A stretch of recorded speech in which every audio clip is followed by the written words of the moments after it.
ეს მეორე თაობის CLS 63 AMG. ის 5.5 ლიტრიანი twin turbo ძრავითაა აღჭურვილი. 550 ცხენის ძალას გამოიმუშავებს და დღეს მე მაინტერესებს ორი რამ. რატომ მოწოთ ეს მანქანა აღმოსავლეთ ევროპელებს და რატომ მოაქვთ რესტორნებში პური მხოლოდ ერთი ყუით? არა მართლა. სად დედის მაშინ მიდის მეორე ყუა, ჰა?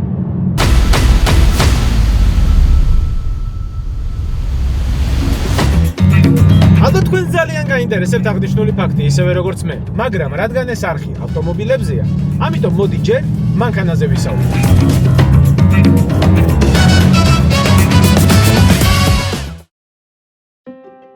CLS 63. მოდკეცილ ჯინსებში გამოწყობილი აიქოსიანი მილენიალების საყვარელის სათამაშო. ის ხმაურიანია, ექსტრავაგანტულად გამოიყურება და სიარულისას ისეღრიალებს როგორც მამა, რომელიც აბაზანაში შევიდა და პირსახოცის შეტანა დააუწყა. კონკრეტულად ეს მოდელი მეორე თაობაა და მისი რომ გავიგოთ, ჯერ მისი ისტორია უნდა ვიცოდეთ. ამისთვის კი 2001 წელში უნდა დავბრუნდეთ.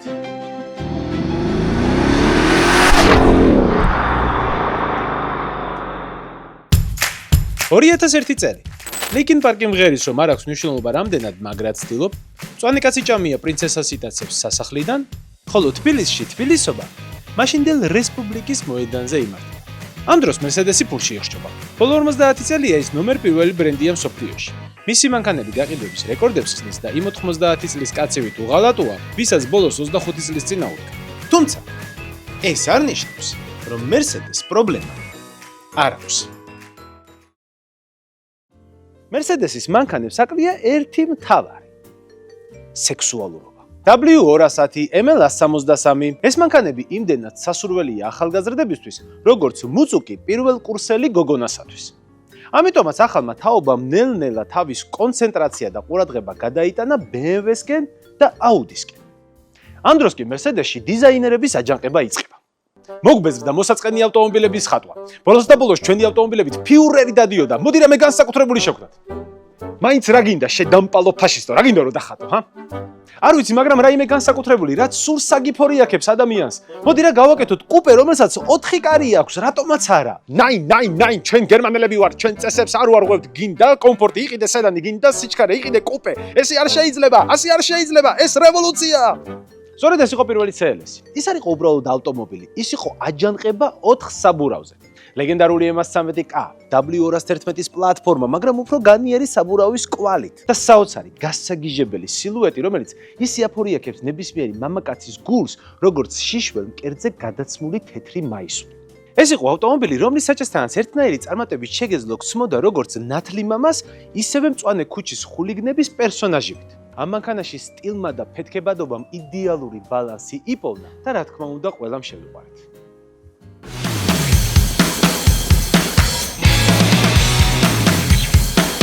თუმცა გავიდა დრო და მერსედესმა წარადგინა 218 კუზავი, განახლებული პლატფორმა, განახლებული ძრავი, სალონი რომელიც 212 გავს და საჭე რომელიც მეორე ყველაზე ცუდი საჭია რომელიც მერსედეს ოდესმე შეუქმნია.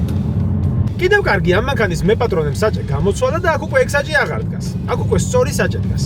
ხო და მე რა მაინტერესებს ცით? იქნებ მეორე ყუას მცხობელი ჭამს. ეს მანქანა რონალდუს შვილს გავს, რომელსაც მემკვიდრეობით ხვდა გვარი, იმპერია და პასუხისმგებლობა, რომ გაამართლოს ხალხის მოლოდინები მის მიმართ. მაგრამ გამოუვიდა კი ეს. ნაციკო, აქ გვაქვს უკეთესი ძრავა, უკეთესი გადაცემათა კოლოფი, სავარძლები, რომელიც საკმაოდ კომფორტულია და მშრალი წონა 1940 კილოგრამი. რომ აგიხსნათ ეს რამდენად ბევრია, გეტყვით რომ წინა CLS-ი მძღოლთან ერთად ამ CLS-ის მშრალი წონის ტოლია.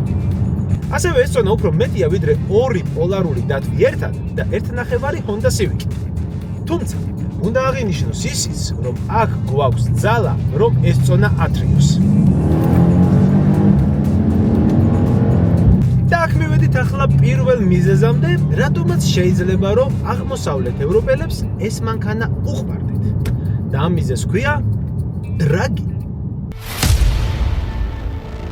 ქარხნულ CLS 63-ს 550 ცხენის ძალა აქვს. თუმცა ამ მანქანაში ხელებია ნაფათურები. ეს კი ნიშნავს, რომ აქ ჩვენ უკვე 750 ცხენი გვაქვს.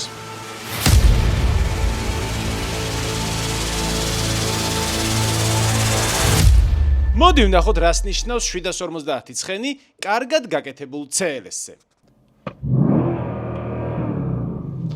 მოიცადე ლანჩი მინდა.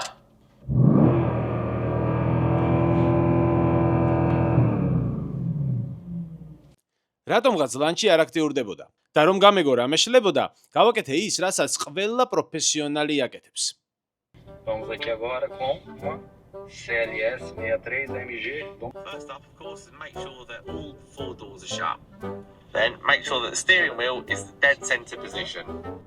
მოიცა, ჯერ უნდა გადავიტანოთ D-ში, მე მოუდი უნდა გადავიტანოთ RS-ში. დავაკონფირმოთ, რომ გვინდა, კი ბატონო, და ვსო, ეხლა წავედით.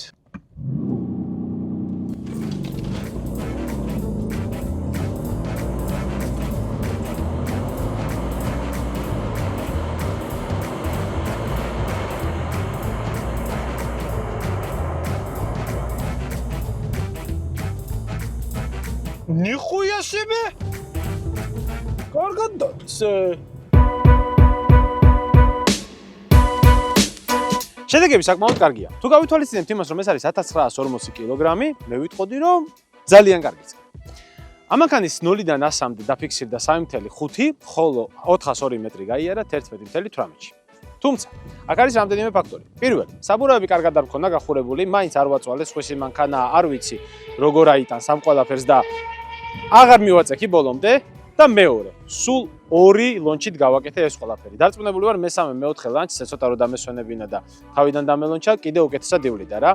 ეს ალბათ არის ამ მანქანის ერთ-ერთი ყველაზე ცუდი დრო, რომელსაც საჩვენებს. თან მე პატრონები თქვა, რომ ახალი აწყობილიაო, 5000 კილომეტრი აქვს სულ ამძრავს გავლილიო და აქ არის კიდევ ერთი რაღაც ამ მანქანასთან დაკავშირებით. იცით, სანამ მე ამ მანქანას გადავიღებდი, ჯერ მივედი და რამდენიმე ისეთ ხელოსანს, რომელიც კონკრეტულად ამ მოდელებზე მუშაობს, კითხე მათი აზრი ამ ავტომობილის შესახებ. ერთ-ერთმა მათგანმა, ვანომ, მითხრა ეგეთი რაღაცა. მეც ხო ზუსტად ეგ მანქანა მყავსო, ხო ძალიან მიყვარსო რა, მაგრამ მაგ ძრავზე დიდად არ ვგიჟდებიო. საქმე იმაშია, რომ გინდა არ გინდა რაღაცა პერიოდის მერე ჭირდება სერვისი ამ ძრავს რა. ანუ თავიდან უნდა დაშალო და ააწყო, თავიდან დაასერვისო, რაც ცვეთადია გამოუცვალო და ეგ აუცილებლად მოგიწევს რა. მაგალითად, თუ M13 კაზე ეგეთი რაღაცა შეიძლება საუკუნე არ მოგიწიოს, ამაზე აუცილებლად მოგიწევს. მაგრამ საკმაოდ კარგად კეთდება და საკმაოდ ბევრი ცხენის ძალების ამოღება შეიძლება. და აქ ჭდება მეგობრებო უკვე მეორე პრობლემა.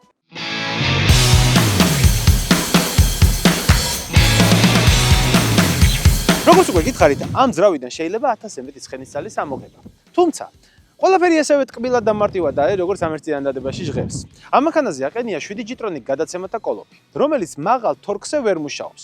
ეს ნიშნავს, რომ შენ შეიძლება ამ მანქანიდან ამოიღო 1000 ცხენის ძალა ან უფრო მეტი, მაგრამ როდესაც ამ მანქანის დალონჩვას შეეცდები, თორქი გადაცემათა კოლოფს ვერ შეეწყობა, უпроსტად გადაცემათა კოლოფი თორქს ვერ გაუმკლავდება და დაბუქსავდება. და მანქანა ვერ დაიძრება ისე როგორც უნდა დაიძრას.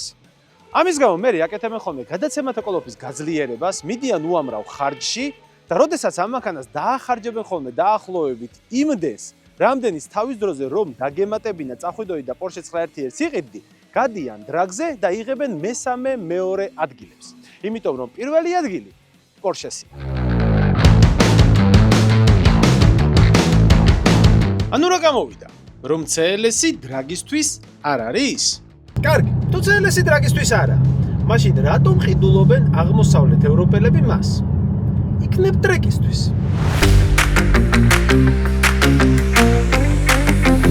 ერთი საინტერესო ფაქტი CLS-ის შესახებ ისაა, რომ მას არასოდეს ყიდულობენ დათა ქაჯაიები და სანდრო ლომაძეები. CLS-ის მეპატრონის ცხოვრებაში შეიძლება ერთხელაც კი არ იყოს ნამყოფი ტრეკზე.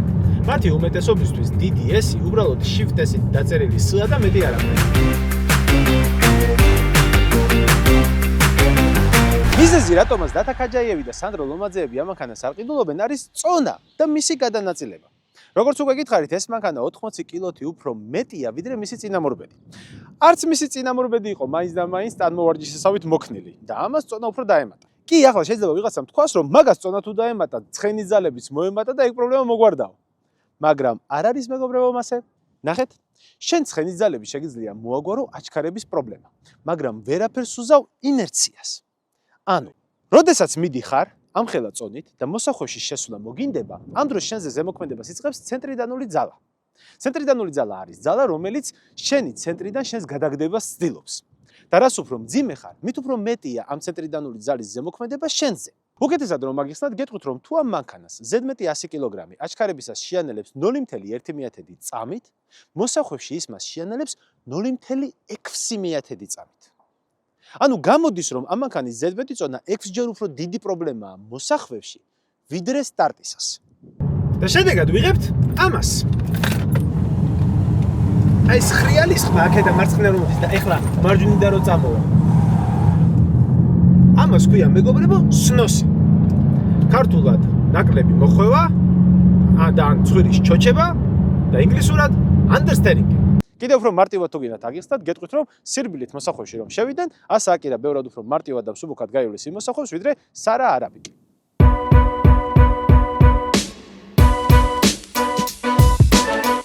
როგორც ჩანს, ეს მანქანა არც დრაგისთვისაა და არც ტრეკისთვის. მაგრამ მაშინ რატომ ყიდულობენ მას? იქნებ სალონია მიზეზი. ბიჭო, იქნება მაყუებს ყიდიან. და მაგით ხარჯებს ამცირებ.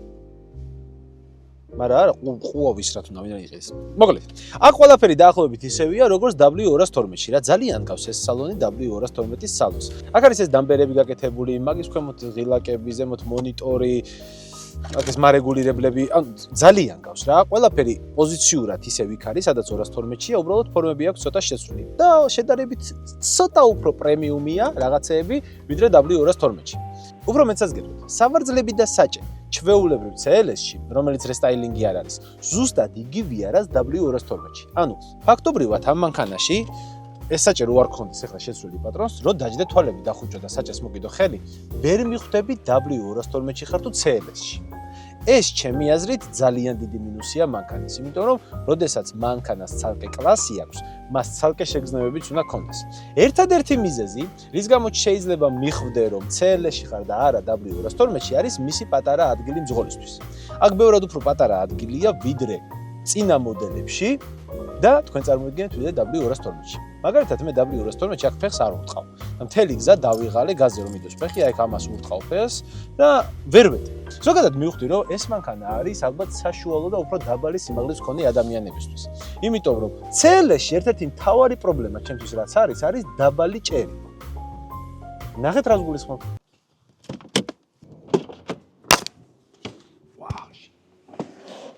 მიზეზი რის გამოც მე CLS-ი არ მომწონს არის ის რომ ძალიან არაკომფორტულია. უკან ამ მანქანაში ფაქტობრივად ვერ ვჯდები. ჯერ ერთი შესვლა და გადმოსვლა ძალიან პრობლემური, იმიტომ რომ ფაქტობრივად აი ხო ხედავთ.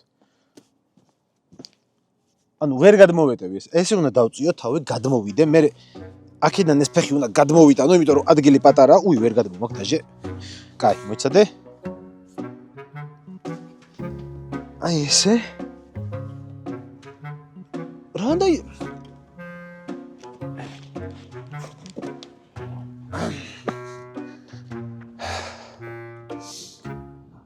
ანუ თუ პლატფორმა იგივეა რაც 212. საწარმოო მატერიალებიც იგივეა რაც 212. ცოტა პრემიუმი რაღაცეებში იგზემოთ რა, სავარძლებზე არ მაქვს. სავარძლები იგივეა რაც 212. ანუ რა გამოდის რომ CLS-ი 212-ისგან იმით განსხვავდება რომ უფრო არაკომფორტულია? კარგი, თუ არც დრაგშია საუკეთესო, არც ტრეკზე და სალონიც 212-ისას გავს. მაშინ რატომ გიждდებიან ასე ამ მანქანაზე? იქნებ ხმა მიზეზი.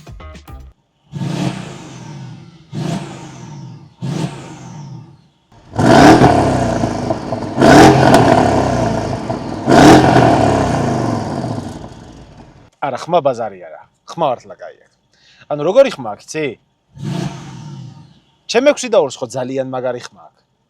მაგრამ ამას ცოტა სხვანაირი ხმა აქვს. მე არ მომობ რომ ერთი ჯობია მეორეს. უბრალოდ სხვანაირია. ეს უფრო შეკრული ხმაა, უფრო დაბალანსებული რაღაცნაირი რა. აი, როგორ გითხართ? აი, მანქანები რომ ადამიანები იყვნენ, ჩემი მანქანა სტივენ ტეილორი იქნებოდა და ეს უფრო ლუჩიანო პავაროტი. კარგი, მოდი ჩავთვალოთ, რომ ერთი მიზეზი ხმა. ამას ვეთანხმები, ხმა ამ მანქანისთვის ნამდვილად არის მიზეზი, რომ შეიძინო. კი ბატონო. მეორე მიზეზი რა არის? მართვის კომფორტი? აი, არა. ამაზე ზუსტად შემიძლია ვთქვა, რომ არა. დიღმიდან ჩამოვედი რუსთავში და დიდი სიამოვნებით გადავხვდიდი ვინმე სასლარს, რომ დაჯდეს ამ მანქანაზე და წავიდეს უკან და მე ჩემი ჯეტურით დავბრუნდე სახლში. ბევრი ვიფიქრე, როგორ შემეჯამებინა ეს ყველაფერი მარტივი და გასაგები ენით. და იმის გამო, რომ ეს Mercedes-ია, გადავწყვიტე, რომ Mercedes-ის სივრცეში დავჩენილიყავ. როგორც გახსოვთ, მე E500 შევაჯამე Dunkin-ის ბეიგელით და აქაც იგივე სვაპირებ. მაშინ მე თქვენ გასწავლეთ ჩემი საიდუმლო რეცეპტი, რომლითაც იდეალური ბეიგელის საწყობა შეგიძლია Dunkin-ში. ეს არის უკვე თავ ორაგულის ბეიგელს და ეუბნები, რომ გინდა ექსტრა ორაგული. ეს იმიტომ, რომ Mercedes-მა მაშინ სრულყოფილი ბეიგელი გააკეთა. ამ CLS-ში კი რაქნეს, აიღეს Dunkin-ის ბეიგელი, რომელიც შეიძლებოდა რომ სრულყოფილი ყოფილიყო, ამოაკლეს კრემყველი და დაამატეს სალათის ფურცელი.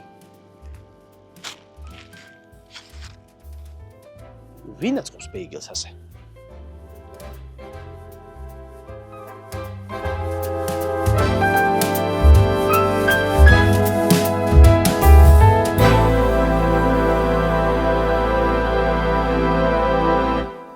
კარგი, ხუმრობას თუ გვერდზე გადავდებ და ამ მანქანას რეალურად შევაფასებ, მაშინ უნდა ვთქვა, რომ ეს საკმაოდ კარგი მანქანაა. მე შეიძლება არ მომწოდეს მისი სიარული, სალონი, კომფორტი, მაგრამ ვერსად გავექცევი მის ხმასა და ქარიზმას. და ეს არის ის ორი მიზეზი, რის გამოც ამ მანქანას ყიდულობენ ხოლმე. ხმა და ქარიზმა. ეს მანქანა მაგარი ტიპია, ის მეფის შვილია. და მამამისის ქარიზმა გამოყო. თუმცა, იყიდო მანქანა იმის გამო, რომ მაგარი ტიპია, ყველაზე უაზრო მიზეზია, რის გამოც შეიძლება რომ მანქანა შეიძინო. საქმე იმაშია, რომ მანქანის მაგარი ტიპობით შენ მაგარი ტიპი ვერ გახდები. მაგარი ტიპობა არ არის ვაჟაზე ზანოსით შემოსვლა და ბავშვის გაღვიძება. მაგარი ტიპობა იმ ბავშვის დაძინება და იმ განცდის შექმნაა, რომ არაფერი ემუქრება. ასევე მაგარი ტიპობა არ არის გოგოსთვის ამ მანქანით გავლა მაშინ, როდესაც საწოლზე ყვითელი გინთია. მაგარი ტიპობა მაგფულით ყვავილის ყიდვა. მოკლედ, იმის თქმა მინდა, რომ თუ ყლე ხარ, CLS-შიც ყლე იქნები, Rolls-Royce-შიც, Prado-შიც და Prius-შიც. წარმატებებს გისურვებთ.